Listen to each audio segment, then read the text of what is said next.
Hey everybody! After all the heat from the July 7th and September 23rd should be on your radar video, I caught a lot of heat over that, which I guess a lot of people didn't pay attention to the title. I didn't say run for your lives or pack up your goods off the East Coast. It's going to hit for sure. Just said it should be on your radar, but I guess they took that wrong. So whatever, it doesn't really matter. I've kind of lost all enthusiasm really to do videos, but since I promised to get this out there for everybody because it's some very intriguing information, I'm going to go ahead and share it anyway. I tried earlier today on my backup channel with some of the very beginnings of the information. I told everybody, if you have any kind of sensitivity to your religious beliefs, don't watch it. Don't watch it. And I caught heat over that, so I took that down. So what I'm going to do is I'm going to work my way backwards, and I'm going to lay down my case right here. You can choose to accept it. You can tell me that I'm crazy. I don't care. Doesn't really matter to me. Let's just get on with this, and then I'll show you where we're at. What we're going to talk about is cubes. We're going to talk about Al-Qadir of the Islam. We're going to talk about Enoch, Abraxas, Metatron. We're going to talk about all kinds of stuff. So let's talk about Al-Qadir first, because we're going to work our way backwards here a second. Okay, let's take a look. Al-Qadir. The biblical Idris is Enoch. The consonants of the word Enoch mean initiated Hebrew, Henok meaning initiator or opener of the inner eye. The Quranic Idris is Al-Qadir. Okay. In Arabic, Al-Qadir means the green one or the evergreen. In the enigmatic figure in Islam, Al-Qadir is best known for his appearance in the Quran, Surah 18. Al-Qadir is assumed to be the figure that Moses accompanies and whose seemingly violent and destructive actions Moses that he violates his oath not to. Islamic tradition sometimes describes Al-Qadir, tutor of the prophets. Qadir, the green ancient. Now here's where it gets interesting. In Islamic tradition, the prophet Idris, the green one, or evergreen, is commonly associated with either Elijah or Enoch. Idris, Arabic Idrisa, is the Arabic pronunciation of Osiris. Okay? Osiris. Now, what have we already learned about Osiris? He's associated with Jupiter. He is also Abraxas. So how about Metatron? Is because he's associated now with Enoch, is in fact Osiris and Abraxas, none other than Metatron. Okay, think about that. Is he none other than Metatron? Let's take a look. Let's find out. Now, there was a writer, this book called Heartlight, and the sun comes, the sun comes the sun by oak and ash and thorn. The sun comes the sun. I call thee Abraxas, Metatron. I wonder how that person knew that. Abraxas, a lion-headed serpent. These are the symbols. Osiris. Abraxas, sacred names, the 7 vowels. Something strange about Enoch in the book of Enoch is talks about he was given the divine powers and keys to heaven, and there in the highest of the 7 heavens, just like you saw with Abraxas right there in Osiris, right? The word Abraxas, Abrasas, or Abraxas, is originally the cube stone of the Ab-Ra.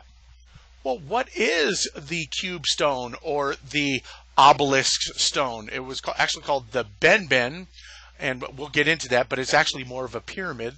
It's the top part of a pyramid. But Sas also means a 6-sided block of stone, the cube of Anu. The Abu Rasas or Abraxas is originally the cube stone. Okay, so there you have that. Procter & Gamble came out quite a few years back in I think the 80s, maybe even the early 90s, if I'm stretching a little bit. They came out with something called the Legacy logo. And what that was all about, I don't know, but it appeared to a lot of people that it could have been some kind of satanic symbol of some sort because of the 666. And of course, the corporation Procter and Gamble was put to task about their logo and please explain. And they said it's not satanic. And not too long after all of the stuff started getting really heated up over it, they removed it. But that does not stop them from placing symbolism in their products. And I will show you that here. As you can see from their Part Plus, if you take this right here and you'll see this symbol right here, it is the symbol right here. That's the symbol of Jupiter. That is the symbol of Osiris. That's right. Osiris, Jupiter symbol, and Part is hiding their symbolism right in there. So does that who are they worshiping then? Are they worshiping Osiris? Are they worshiping Abraxas? Are they worshiping Metatron? Are they worshiping Enoch? That's a good question, isn't it? Well, we'll get to that. I've already shown everybody this Chi-Rho right here, and I told you that the Chi-Rho predates Christianity. Now, even though Constantine claimed for his victory, he says, "Oh, I saw this, sign and had it put on the shields and everything," and they called it the Chi-Rho. And that's where the belief of Christianity that it represented Christ and all that other stuff, right? Well, the Chi-Rho actually predates Christianity by quite a few hundred years, maybe even longer than that. I can't remember exactly how long it was. But anyway, this Chi-Rho right here, Abraxas, who happens to be the same as Enoch and Metatron and Osiris and Al-Qadir, is this Chi-Rho right here. And you can see here is the serpent. And as a matter of fact, our money symbol, the symbol for the dollar sign, I do believe comes from this right here. Another way to venerate the Abraxas. Now remember, everybody remember this. Enoch, Metatron, was a member of the Seraphim angels. Seraphim meaning fiery serpents. So isn't that very interesting? You have Abraxas, who's actually a part serpent. In the top part, he's a part rooster. And then you have, of course, Metatron being a seraphim angel. He is related to the serpent realm, right? Okay. So here you have the Alpha, and then you have this right here, which is the phallic symbol of Omega. And you can see the shape of Abraxas's legs right here in the symbol, right? So let's take a look and see where we see this somewhere else. The movie Hellraiser, where a person will try to manipulate the cube to open a certain direction, and they would either find themselves being eternally tormented from a Pinhead and a few of the other characters in the movie.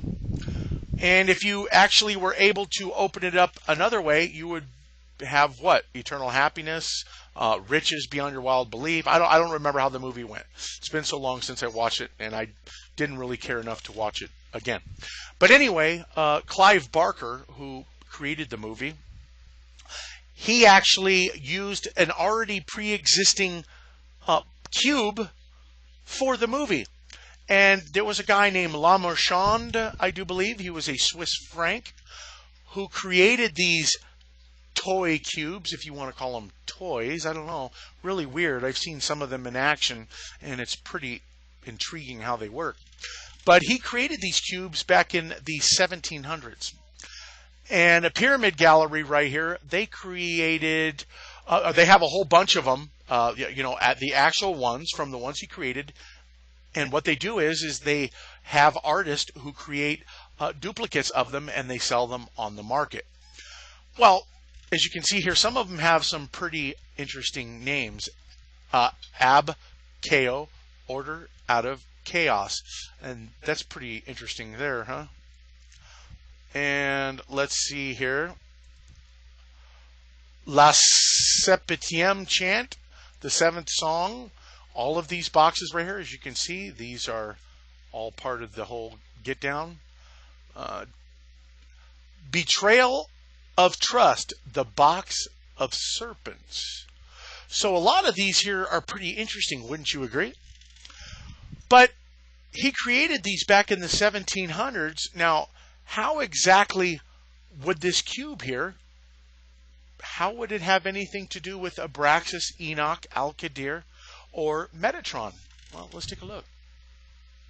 Now, I told you that the Pyramid Gallery, they show you all those boxes that they have in their display, the originals, and they will make copies and sell them on the market.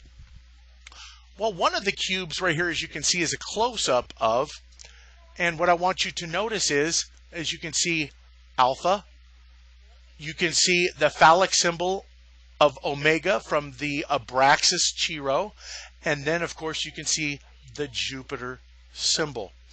Now, so are we looking at Abraxas here? Is this the Abraxas cube? Or is it what? Is it have to do with Metatron, or is it all of the above? That is an intriguing question.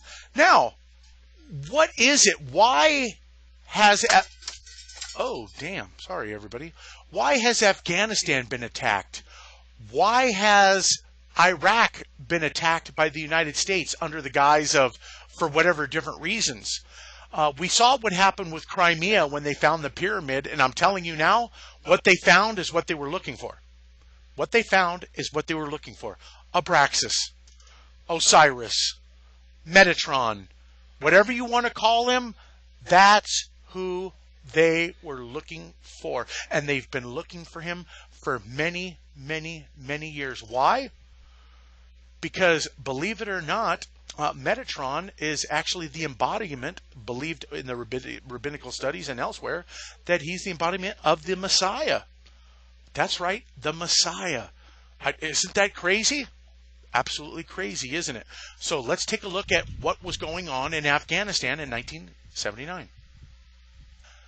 In rabbinical tradition, Enoch is known as being the first human soul to become the Messiah or anointed one. The Hebraic Christian Bible refers to Enoch as the seventh from Adam. The book of Enoch recounts he was transformed into the great archangel Michael. The rabbinical tradition further explains that Enoch was the first human being to complete all the initiations on the human path of evolution. So, now, let's take a look here. Another rabbinical tradition explains this by stating that Metatron is the actual spirit angel or spiritual form of the Messiah. In 1979, a very intriguing treasure was found. Now, I'm not going to show you the artifact because I'm going to use it in one of my next upcoming videos to prove the point. Is that the artifacts that were found caused Russia to immediately invade Afghanistan because they were looking for something. Look at some of the verbiage here. In Afghanistan, over 20,000 pieces of ancient gold jewelry and artifacts were discovered in 1979. Mysterious key holders pledged their lives to hide the treasure from plunders. What was it that they were wanting to hide?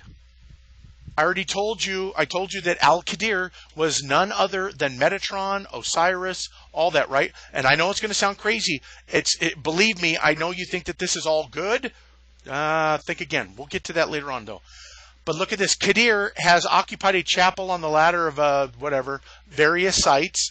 Jerusalem, Damascus, Baghdad, Mosul are associated with the name Al-Qadir. The last three seem to be regarded as tombs. Damascus, Baghdad, Mosul. That's why they invaded Iran, because of that ziggurat that Hussein, they thought that something was found. But watch, let me show you something here. I want you to think of another connection too. Santana, one of the entities that he claimed to be communicating with was Metatron. And he also wrote a song called Abraxas. But I want you to listen here. Listen close.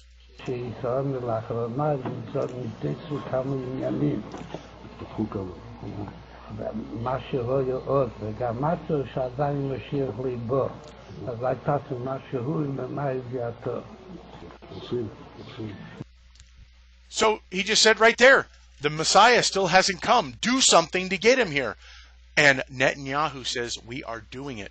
How is it that you are able to speed up the hasty return of the Messiah? What could you possibly do to make him come? Unless they were actually looking for something they already knew, who the Messiah was. All right, everybody, I'll go on to the next video.